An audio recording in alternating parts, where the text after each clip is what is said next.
Movie Resident Evil Welcome to Raccoon City News. Very faithful to the games, but lacks bite. Resident Evil has not had the best time of it on the big screen in terms of its critical reaction, with its high point being Resident Evil, the final chapter's 37% rating. Commercially, it has fared a bit better with fans, grossing more than $1.2 billion across its 6-movie run, live-action movies only. So it's no surprise that producers Constantin Film wanted another crack at bringing the hugely popular video game series to life, even after the so-called final chapter. The 2016 movie did mark the end of Milla Jovovich's run in the series, meaning it was time for a reboot, and time to go right back to the beginning. Resident Evil Welcome to Raccoon City takes fans back to day zero of the outbreak in the titular city. But is it any more successful than the previous movies? Not quite. While longtime fans will adore the faithfulness to the games, this approach has its own flaws that lead to the new movie lacking bite. You might recognize the locations and characters, yet you'll experience none of the terror of playing the games. Set over one fateful night in Raccoon City, the new movie combines the plot of the first two Resident Evil games, adding in a splash of the ticking clock hook of the third movie and elements of the remakes, such as Lisa Trevor. Once the booming home of pharmaceutical giant Umbrella Corporation, Raccoon City is now a dying Midwestern town after the company's exodus left it a wasteland. A skeleton crew is left in town, as well as anybody who is too poor to leave, but they are all unaware of the evil about to be unleashed.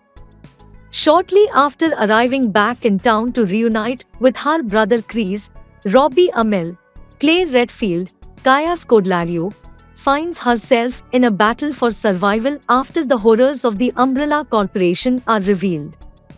Teaming up with rookie cop Leon S. Kennedy, Avan Jogia, Claire sets out to find Chris and fellow stars members Jill Valentine, Hannah Johncomain, and Albert Wesker, Tom Hopper, to uncover the truth. But can this ragtag group of survivors make it through the night? If your biggest complaint about the previous Resident Evil movies was that there was no sense they were connected to the games, it's not something that can be leveled at Welcome to Raccoon City. Its clear writer-director Johannes Roberts is a huge fan of the series, and it can be felt in practically every frame. Key sequences and moments have been replicated faithfully here, such as the slowly turning trucker crashing through the city and the first zombie reveal in the Spencer mansion. Locations from the games have been perfectly recreated, including that mansion and the Raccoon Police Station too, while you'll spot the fixed-angle view of the game at points too. It truly feels like these characters are walking through the games, and there are Easter eggs to be found everywhere. Roberts has also brought over several other characters from the games alongside those main five, including Chief Irons, Donald Logue, and Umbrella scientist William Birkin, Neil McDonough. Whether an intentional homage or not, this faithfulness unfortunately extends to a ropey script. Fortunately, no Jill sandwich here, though, and some subpar CGI in the recreations of iconic monsters like the Licker. When so much attention has been paid elsewhere, it's a shame more wasn't paid to these elements. Once you get over the initial thrill of seeing the games so vividly brought to life, you'll also realize that there is a point when being too loyal to the games comes at the detriment of the movie. Namely, it's just nowhere near as terrifying as the experience of playing those games and lacks any tension. Roberts keeps things dark, and we mean literally, not tonally, but you never really feel a sense of dread. If anything, you'll be as likely wondering what the hell is going on. The games knew when to mix it up, as it was just as scary to see a zombie in bright light, while the tension also came from a regular lack of ammunition where the characters in the movie seemed to have unlimited amounts. Because it smashed together two of the games, Welcome to Raccoon City can't help feeling overstuffed yet also undercooked. The cast all looked the part, despite reservations from some fans over Joghia's casting as Leon, but they are given no time to flesh out their characters as there is so much plot and backstory to fit in.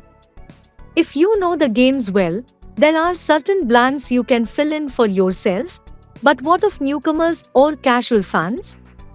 In the end, Welcome to Raccoon City just feels like another origin story where the good stuff is still to come. Whether those newcomers will want to return for a sequel is questionable though, as there is nothing particular new here. And that's the real kicker.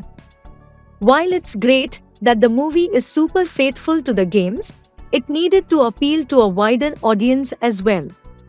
There is just not enough there without any notable scares or memorable set pieces. Dare we say it? But even the first Resident Evil was more engaging than this. Fans will undoubtedly get a lot out of Resident Evil, Welcome to Raccoon City, but Easter eggs and faithful recreations can only go so far. Everybody else will be left wondering why there is all this fuss about Resident Evil.